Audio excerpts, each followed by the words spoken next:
You gotta protect yourself when you're around here. You let them shit on you, they'll do it all the time. That's why you gotta get back at them, show them you're not a punk. What is a punk? A person that likes to get beat up by, like a bully, make believe a bully comes and beats you up, and you don't hit them back, you're a punk. What do you do if a bully, say you're walking down the street by yourself and a bully comes up and takes you? I hit him with a baseball bat, if I got one. If I got a stick, I'll hit him with a stick. I got a bottle, I hit him in the head with a bottle. I got coffee, I spill coffee in his face and then I kill him. Throw him under a car. I put this guy's hand under a car. Put his hand like that. Car ran over his hand. Well, I was in 18th Street with my friend Cash. Why did you do that? I don't know.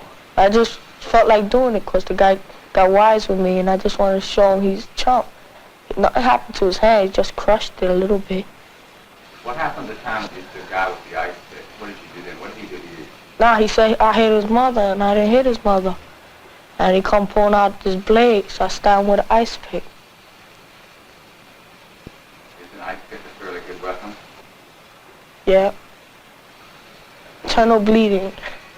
Is your father ever violent at home? Sometimes he be beating me up, right? I laugh at him. And I hit him back, and then after I hit him back, I said, let me stop, because he'll keep on. So I started laughing at him. I said, ha, you feel better now? Now you got it off your chest. Sometimes I just stay there. I hold myself tight, so when he hits me, it don't hurt me. If I start breathing while he's hitting me, it's going to hurt me.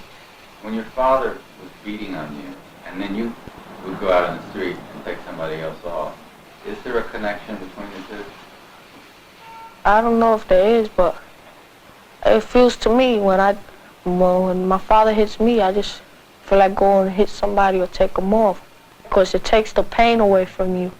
Like you get like paranoid when you get hit, whatever, and you feel kind of messed up inside, so you want to take it out on somebody else. When you take it out on somebody else, it makes your pain go away. Makes you feel better. I whacked him, sure I whacked him. If he does something wrong, I'll whack him. I'll take his pants down, I'll go right to the school and take his pants down in front of the class. You told me that one of the reasons you didn't punish your kids more is that you feared that the courts would intervene. Which is true, because I had it already with my daughter. I smacked my daughter and this and that, and she went brutality.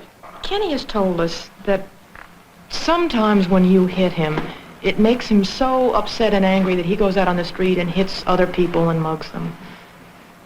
No, I don't hit Kenny that much, but when I hit him, He feels it. Maybe that's why. But when I hit him, he understands he's got hit. If I have to sit in the jail for a day or two for doing it, I'll do it. And I'll still do it as long as I'm living.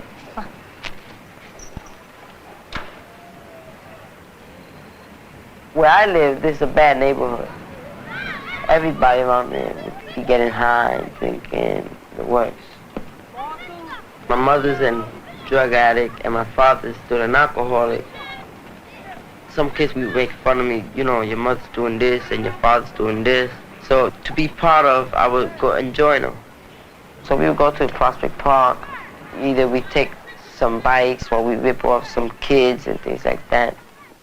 I started messing with drugs, and if you wasn't into drugs, you were a square. Before I knew it, I was hooked. I would see her bringing people to the house to get high, and I was in my own little world. I didn't care, and I thought that she didn't care. He was so angry at me. He didn't care what he had to do. So he could get away from home and be with that crowd and be a part of.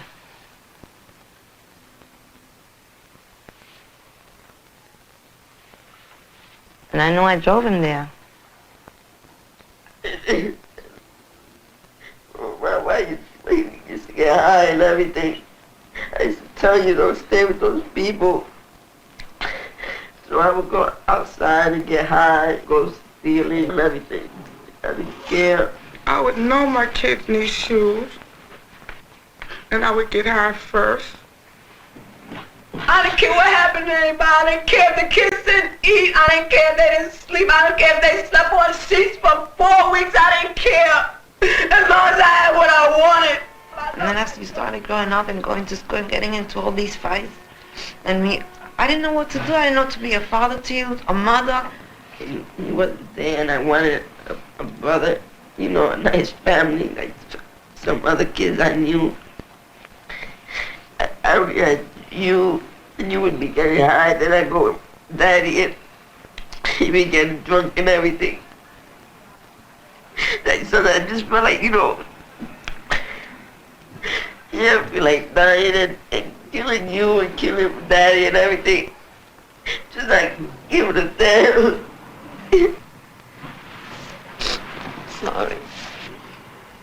Sorry, tomorrow. Sorry.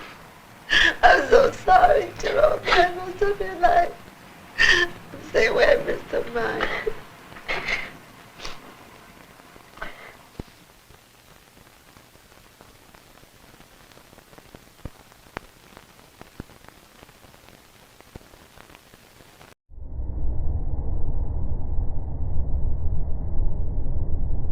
When I was 14, I was living with my mom. She's schizophrenic. And one night, it was about 3 o'clock in the morning, my mom had put my mattress on fire. And I was put out. I was 14. I was in Lutsen, Minnesota. And in the middle of winter, I was by myself. When you're homeless, you're at risk for a lot of things. You're more vulnerable to gangs, being involved in sex trade, or being sexually exploited. Have fun, but not dangerously. I went to see a doctor, and then he just reassured me and said I'm just experiencing trauma, basically, because my brain went through a traumatic experience, and I'm just experiencing repercussions of that. Especially in grade 9, they're like bombarding you with all these things, all these choices that you have to do, all these questions, like what are you gonna be when you grow up? What are you gonna do next year? What are you gonna do 3 years after that? What are you gonna do 8 years after university? It's like, it's scary and hard.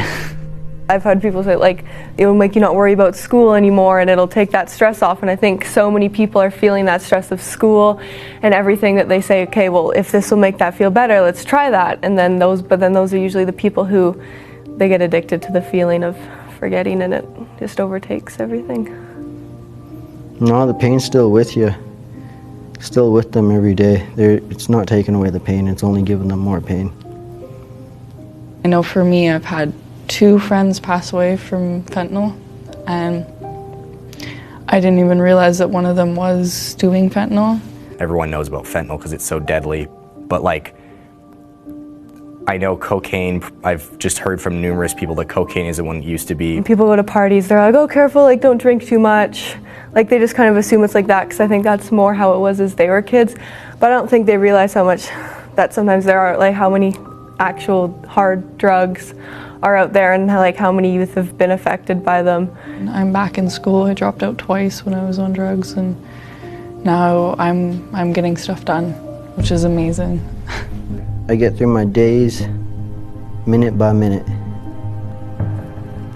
Like, all I did was try LSD, but I didn't plan for it, you know? I just decided to in the moment, and I didn't realize that it could have consequences. If you don't have passion, then what are you doing with your life?